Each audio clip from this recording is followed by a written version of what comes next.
Students, welcome to my YouTube channel Molecule Mentor. So in this video we will discuss Avogadro's law in detail. So what is the statement of this law?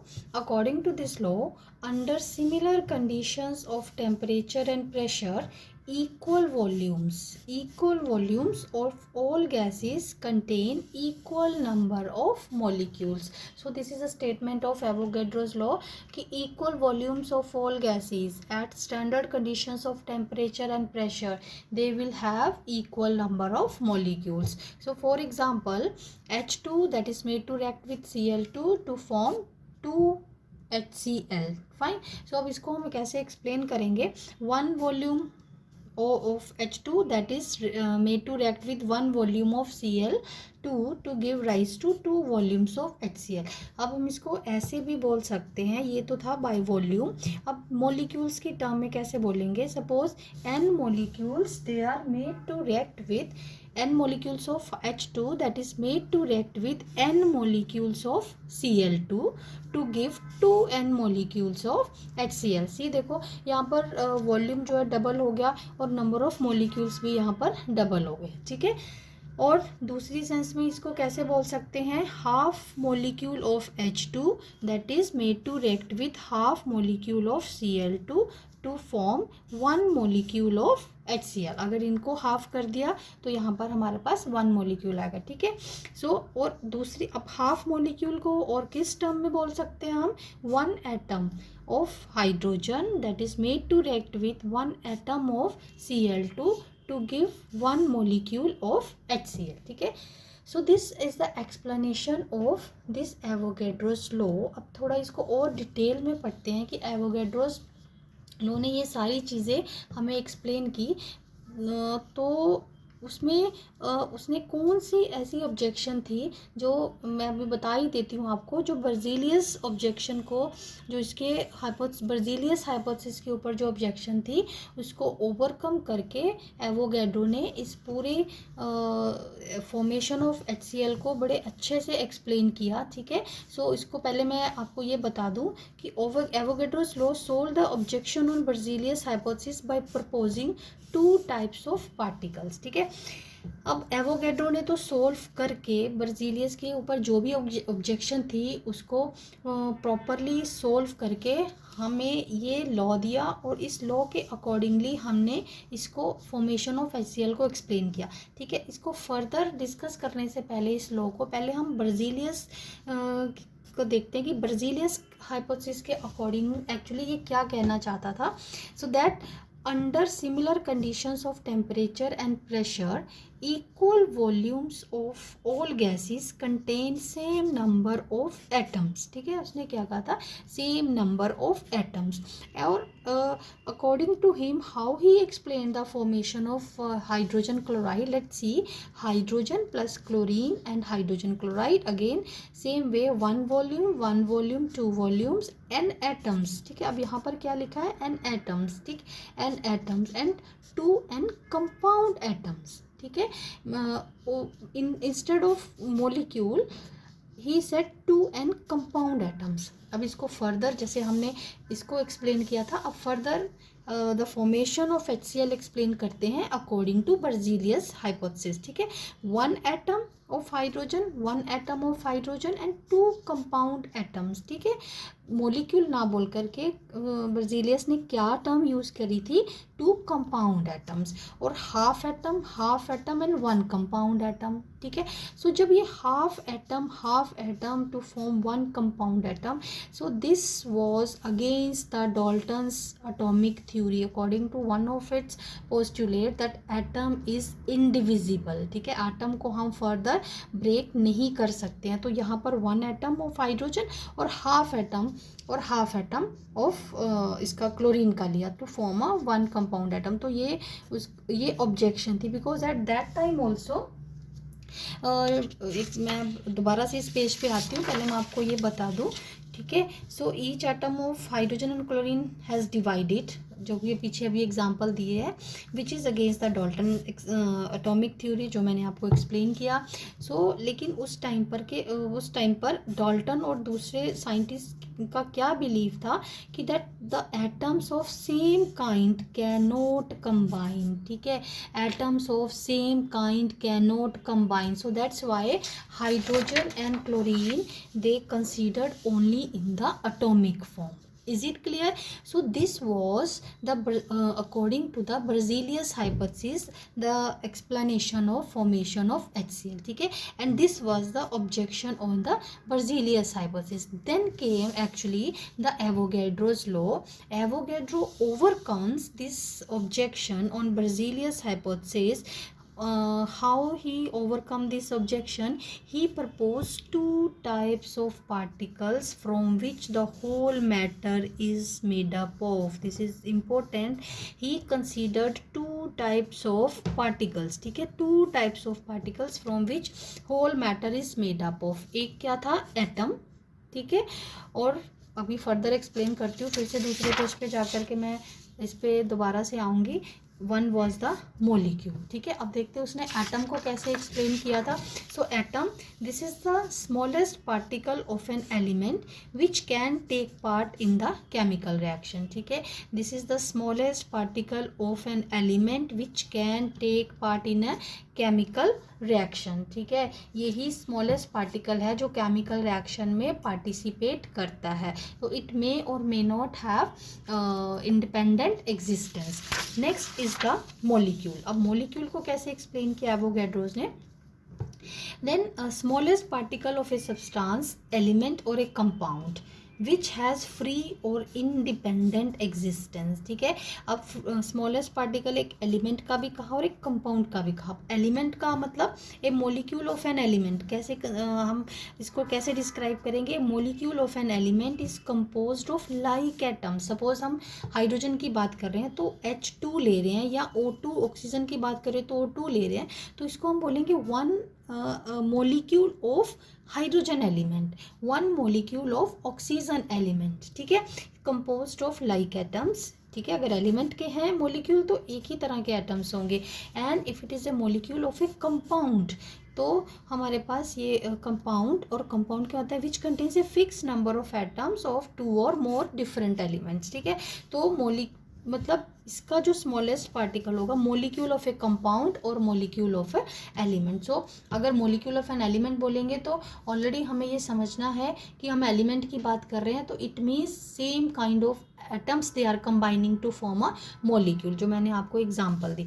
अब जैसे अगर हम molecule of a compound समझे, suppose for example CO2 है, तो this is one molecule of a compound, क्योंकि इसमें दो तरह के एटम्स कंबाइन होकर के एक कंपाउंड बना रहे हैं। Is it clear now? So a molecule is broken down during a chemical reaction, but the atom is indivisible, ठीक है। A molecule is broken down during a chemical reaction, but the atom is indivisible. So ये atom और molecule and molecule of an element, molecule of a compound, तो ये सारी चीज़ें consider की Avogadro's ने। In this way he overcome the Berzelius hypothesis. So अब मैं फिर से आपको एक बार ये दोबारा से ये एग्जांपल दिखाऊंगी जो कि सबसे पहले हमने की थी। अब पूरी एक्सप्लेनेशन के बाद आपको और ज़्यादा क्लैरिटी आ जाएगी इस एग्जाम्पल की। H2 + Cl2 to give 2HCl, ठीक, one volume 2 volumes, this is by volume. अगर इसके n मॉलिक्यूल्स हैं, सेम क्वांटिटी है, तो n मॉलिक्यूल्स इसके भी होंगे, डबल है तो इसके 2n मॉलिक्यूल्स होंगे। हाफ मॉलिक्यूल, अब H2 का half molecule, what does it mean? Half molecule मतलब दो एटम्स कंबाइन करके बने हैं, तो हाफ मॉलिक्यूल मतलब one atom.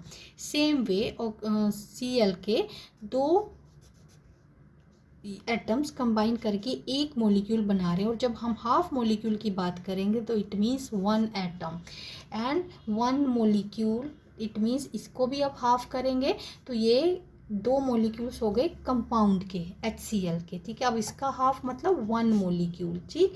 So is it clear? So now it is very well explain by taking this example. So how he overcome the Berzelius hypothesis, clear? So this was the Avogadro's law अब थोड़ा और detail में करते हैं Avogadro's law को. Like Avogadro's law means that gaseous, or you can say the volume of a gas is directly proportional to the number of moles of the gas at same temperature and pressure. ठीक है, according to another statement, so volume of the gas that is directly proportional to the number of moles, provided that it should be at STP, standard conditions, under standard conditions of temperature and pressures. Or by another statement, equal volumes of all gases at same temperature and pressure contains equal number of moles. ठीक है, अब mathematical expression देखें. सो V that is directly proportional to number of moles. Proportionality को हटा के हमने constant लगा दिया यहाँ पर. अब इसको प्रैक्टिकली, इस इक्वेशन को प्रैक्टिकली हम कैसे यूज़ करेंगे. फॉर एग्जाम्पल, अब देखो यहाँ पे ये डायरेक्टली प्रोपोर्शनल है, और अगर V अपॉन N को एक साइड ले जाएं तो यहाँ पर K आ जाएगा. ठीक है, so this is another form. अब suppose V1 upon N1, V2 upon N2. ठीक है, so actually this equation that is use to compare the different conditions on the same substance. ठीक है, एक ही गैस है हमारे पास, डिफरेंट मोल्स है. अब उसका हमने वॉल्यूम चेंज कर दिया, then how number of moles for that gas can be calculated at another volume. ठीक है, इसको हम कंपैरिजन के लिए यूज़ कर सकते हैं इस इक्वेशन को. So let's see how to use. It's initial volume of a gas, N1 is the initial number of moles, N2 is the final volume of the gas, and this V2 is the final volume of the gas, and N2 is the final number of moles of the gas. ठीक है, so this equation is used to compare different conditions on the same substance or the same gas, because we are talking about the gases. ठीक है, अब अभी मैं आपको पहले graph discuss कर लेते हैं, फिर मैं आपको एक छोटे से न्यूमेरिकल की एग्जांपल लेकर के कि इस इक्वेशन को यूज़ कैसे करना है वो मैं आपको बताती हूँ. सो सी, अब इसमें हमारे पास है graph that is moles versus volume. अब जैसे कि according to this statement, volume is directly proportional to number of moles. So see the graph is a straight line. तो जैसे जैसे नंबर ऑफ मोल्स इंक्रीज हो रहे हैं वैसे वैसे हमारे पास वॉल्यूम भी इंक्रीज हो रहा है. Suppose this is N is the number of moles, V is the volume of the gas, और हमारे पास अगर नंबर ऑफ मोल्स डबल हो रहे हैं तो वॉल्यूम भी डबल हो रहा है. ठीक है, so this is the graphical representation for this law.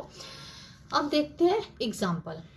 So a sample with 0.15 moles of a gas has a volume of 2.5 liters. What is the volume if the sample is increased to 0.55 moles? ठीक, अब हमारे इसका क्या मतलब है कि एक sample है गैस का जिसमें हमारे पास 0.15 मोल्स हैं और उसका वॉल्यूम है 2.5. अब हमने क्या किया, गैस के मोल्स को चेंज कर दिया, that is 0.55 moles. Now what will be the volume, कि जब हमने इतने मोल्स चेंज कर दिए तो अब इस टाइम पे वॉल्यूम क्या होगा. So V1, let it take initial condition को हम V1 ले लेते हैं. So that is 2.5, N1 is 0.15, V2 हमें कैलकुलेट करना है और N2 हमारे पास गिवन है दैट इज 0.55 मोल्स. ठीक है, so by applying this above equation now V1 upon N1 is equal to V2 upon N2. So ये सारी वैल्यूज हमने पुट कर दी और V2 हमने कैलकुलेट कर दिया. So this is how practically we use this equation. ठीक है, for comparing the different conditions of a gas, or when the number of moles of change, how the volume changes. ठीक है, so in this way this equation is used. Now next we have that is gram molecular volume. So Avogadro's also explain this further. Let's see what is there in gram molecular volume. What is the meaning of this gram molecular volume? So it means 1 gram mole means 1 mole of any gas that occupies 22.4 liters of the volume and STP. So this is the another statement कि हम उसको थोड़ा सा और further detail में study करें कि according to this law that 1 gram mole of a gas that occupies 22.4 litres of volume at STP. ठीक है, अब इसको हम कैसे एक्सप्लेन करते हैं कि ये हमारे पास 22.4 लीटर्स जो वैल्यू है वो कहाँ से आई। So let's take the example of hydrogen which is taken as the standard one. So density of hydrogen at STP it is 0.00009 grams per millilitre. ठीक है, डेंसिटी का फॉर्मूला हमें पता है, density is equal to mass upon volume. Now, what is the meaning of this 0.00009 grams per milliliter? Means this much grams of hydrogen will occupy 1 ml of volume. ठीक है, सो इतने grams hydrogen का 1 ml volume जो है वो occupy करता है। ठीक, अगर इतने ग्राम 1 ml ऑक्यूपाई करता है तो 1 ग्राम ऑफ हाइड्रोजन कितना वॉल्यूम ऑक्यूपाई करेगा, दैट विल बी 1/0.0009। सो ये तो वैसे डिटेल में मैंने बता दिया कि what is the meaning of the density and 1 ग्राम के लिए निकालना है। सपोज यहाँ पर हमने मास को 1 ग्राम ले लिया। ठीक है, 1 ग्राम हाइड्रोजन के लिए निकाला तो हमारे पास इतना आ गया। लेकिन अब 1 ग्राम हाइड्रोजन से आगे थोड़ा सा देखें कि हमें कितने के लिए निकालना है, स्टैंडर्डाइज करने के लिए इसको 1 ग्राम मोल मीन्स 1 मोल के लिए। So 1 mole of hydrogen that is exactly equal to 2.016 grams.